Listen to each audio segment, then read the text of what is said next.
तर चला मंडळी, झालेली आहे पूजेची तयारी। हे घेतलेलं आहे मी धूप दीप लावायला आणि ह्या वेळेस मी करणार आहे उज्जैनच्या महाकालची पूजा। तुपाच्या घेतलेल्या आहेत 108 वाती, पुन्हा पंचामृत घेतलेलं आहे, वस्त्र आणि ह्या बारीसची कसे अधिक वेगळी पूजा आहे आणि त्याच्याबद्दल घेतलेलं आहे हे जनेऊ आणि हे काळे तीळ आणि फुलं पण आज भरपूर भेटले होते।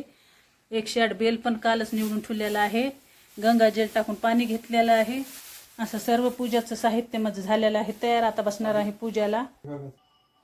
चला मंडळी, तर करायची आहे आता पूजेला सुरुवात आणि नेहमीप्रमाणे मी घेणार आहे आता समईला चंदन, हळदी, कुंकू असं लावून। आणि पहिल्यांदी पूजा जी असती ती समईचीच करायची आहे, कारण ह्याच्यापासूनच पुन्हा दुसऱ्या पूजेला सुरुवात असते। आणि कधी पण कोणतीही आता श्रावण महिन्यात राहू द्या, वर्षाच्या जी पूजा असतात, कारण त्या वर्षाला एकदा येत असतात आणि त्या पूजेला आपण छोटे मोठे दिवे कधीच लावायचे नाही। आता लावायचे तर ते शोकांना लावायचे आहेत। आता शोकांना लावतात फुल छोटे मोठे दिवे, पण मेन म्हणलं तर समईची पूजा जी असती ते एकदम शुभ असती। छोटी राहू द्या की मोठी राहू द्या, हे आपल्याला समई लावूनच कोणतीही पूजा करायची आहे। दिवे लावा तुम्ही, चाहे नका लावू, पण समईचाच मान असतो। तर मी घेतलेली आहे मस्त समई लावून, त्याची पूजा झालेली आहे। आता करायची आहे मला। आता आपण पूजेला करूया सुरुवात। तर करायचा आहे पहिल्यांदी महादेवाचा अभिषेक। ही आहे उज्जैनच्या महाकालची ह्या बारीस पूजा आहे। अशी 4-5 जे सोमवार गेलेले आहे तर मी जिथून आपले महादेवाच्या मूर्त्या घेऊन आलेली आहे। जसं नाशिक, परळी वैजनाथ, औंढे नागनाथ अशी ज्योतिर्लिंगाला गेलेली तिथून घेतलेले आहेत। आणि त्याच्याच मी वेगवेगळ्या पद्धतीने दर सोमवारी पूजा केलेली आहे, कारण आपल्याला तिथं जाऊन घडत नाही म्हणून आपण इथं करायची आहे आणि आपलं तसंच पावन होतं। तर चला आता करूया पूजेला सुरुवात। तर चला आता सुरुवातीला आपल्याला समई लावून घ्यायची आहे।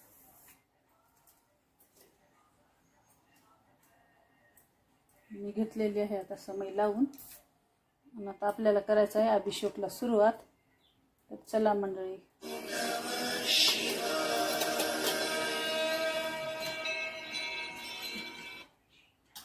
श्री शिव अभिषेक मंत्राः। ओम पायः पृथिव्यां पाय ओखधिकोपाय दिव्यन्तरिक्षा कामधेनु समुद्भूतं सर्वेषां जीवनं परं पावनं यज्ञहेतुश्च वते श्री सांब सदाशिवाय नमः। पयः स्नानं समर्पयामि, पयः स्नानान्ते शुद्धोदकस्नानम्। ॐ दधिक्राब्णो अकारिखं जिष्णोरस्वस्य वाजिनः सोरभि मधुराम्लं शशिप्राणार्थं प्रतिगृह्यताम्। भगवते श्री सांब सदाशिवाय नमः। दधिस्नानं समर्पयामि, दधिस्नानान्ते शुद्धोदकस्नानं समर्पयामि, शुद्धोदकस्नानान्ते आचमनीयं जलं समर्पिक्षुसारसमुद्भूतां शर्करां पौष्टिदां शुभां मलापहारिकां दिव्यां स्नानार्थं प्रतिगृह्यताम्। भगवते श्री सांब सदा शिवाय नमः। शर्करा स्नानं समर्पयामि, शर्करा स्नानान्ते शुद्धोदकस्नानं समर्पयामि, शुद्धोदकस्नानान्ते आचमनीयं जलं समर्पयामि।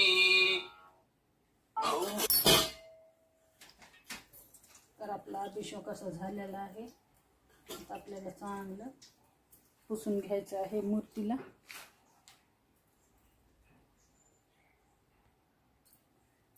आता आपली मस्त मूर्ती मी पुसून घेतलेली आहे महादेवाची। आता आपल्याला त्याला चंदन वगैरे लावायचं आहे।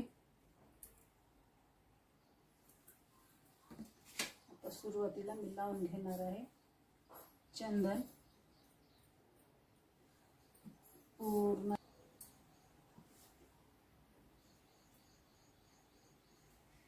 हळद कुंकू चालत नाही, फक्त चंदनच लावून घेते.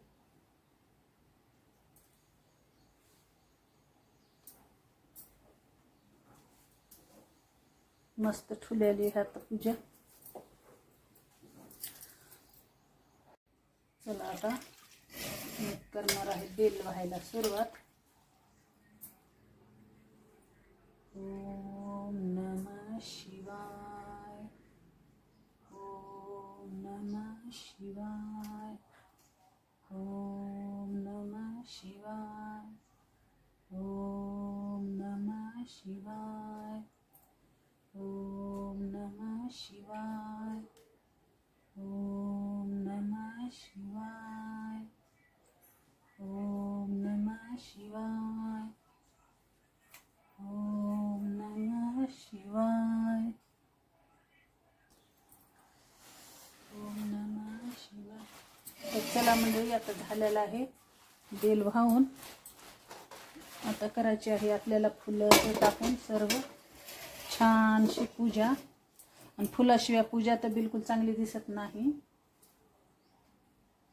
तर पहिल्यांदा मी वाहणार आहे शिवमूठ, ज्याच्यासाठी मी गहूच घेतलेले आहेत, नाहीतर त्याच्यामधल्या जे ठुसा राहतात ते पण घेते. सातू काही आमच्या इकडे भेटत नाही म्हणून, आणि ठुशा पण माझ्यापाशी नाहीत, कारण मी सालाचे एकदाच गहू साफ करते म्हणून ठुशा पण भेटलेला नाही. तर त्याच्याऐवजी आपण गहू पण घेऊ शकतो. तर असं घेतलेलं आहे आता एक मूठ, आणि एकच मूठ आपल्याला टाकायचे आहे मी गेल्या बारी सांगितल्याप्रमाणे. ओम नमः शिवाय. अशी महादेवाला अर्पण केलेली आहे आपण शिवमूठ. आणि आता हे जे काळे तीळ घेतले होते, कारण आता शिवमूठी अमावस्या आलेली आहे आज, त्याच्याबद्दल हे काळे तीळ जे आहेत ते मी अर्पण करीत आहे महादेवाला. ओम नमः शिवाय. आता आपल्याला अर्पण करायचं आहे जे हे जनेऊ घेतलं होतं मी, ते मी टाकणार आहे अशा पद्धतीने. आणि आज फुलं पण असे भरपूर भेटलेत ना. दर सोमवारपेक्षा लास्टचा सोमवार आहे, पोळा पण आहे. आणि असं केलेले मी वस्त्रमाळ. आता आपल्याला अशी वस्त्रमाळ वाहून घ्यायची आहे. वाहिलेली आहे वस्त्रमाळ. आणि जे हे निळकंठी फुलं भेटलेले आहेत आपले गोकर्णाचे, हे फुलं वाहून घेणार आहे आधी.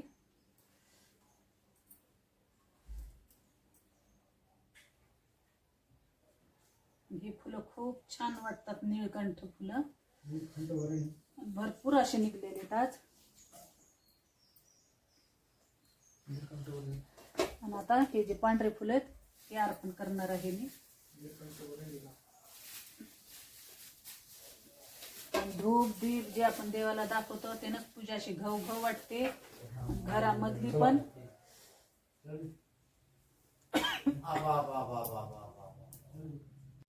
आणि हे धूप दीप लावलं की आपल्या घरातली बी नकारात्मक राहती ऊर्जा ती पण जाती, आणि घरामध्ये पण खूप छान वाटतं. देवाला धूप दीपचाच मान आहे, अगरबत्ती नाही लावली तरी चालतं, पण हे असं धूप दीप दाखवलं की पूजा बी केल्याने वाटते. एकदम घरामध्ये असं घवघव वाटतं. मी तर 12 महिने रोजच माझी असते ती धूप दीप. हे असं नाही की मेन पूजा आहे म्हणून नाही, प्रत्येक पूजालाच मजा. मी घरीच हे धूपबत्त्या तयार करत असते, आणि एकदाच सालाच्या उन्हाळ्यामध्ये करून ठुत असते. आणि प्रत्येक पूजा अशी घवघव वाटते केल्यावर. फुलाच खूप छान भरपूरून निघले तर. आणि मी हे महादेवाला वर वाहत नाहीये लाल फुलं, त्यांच्या पायाशी अर्पण करीत आहे, कारण महादेवाला लाल फुल चालत नाही म्हणून डोक्यावर नाही व्हायचंय आपल्याला. आपल्याला त्यांच्या पायाशी ठेवायचे आहेत. आणि चौकून मी असं लाल फुलाचं शिखर केलेलं आहे आता. आणि अशी सुंदर पूजा झालेली आहे माझी. चला आता आपल्याला करायची आहे आरती. रांगोळ काढून घ्यायची आहे, नैवेद्य पण दाखवायचा आहे. चला आता आपण घेऊया आरती लावून. म्हणजे मी तूप वापरलेलं आहे आता श्रावण महिन्यामध्ये, ते एकदम आपलं गाईचं तूप आहे साजूक. आणि एकदम 1 किलो तूप असं पूजेसाठी आणून ठेवलेलं आहे. आणि आता लावलेली आहे मी आरती 108 वातीची. तर चला आता करूया आरती.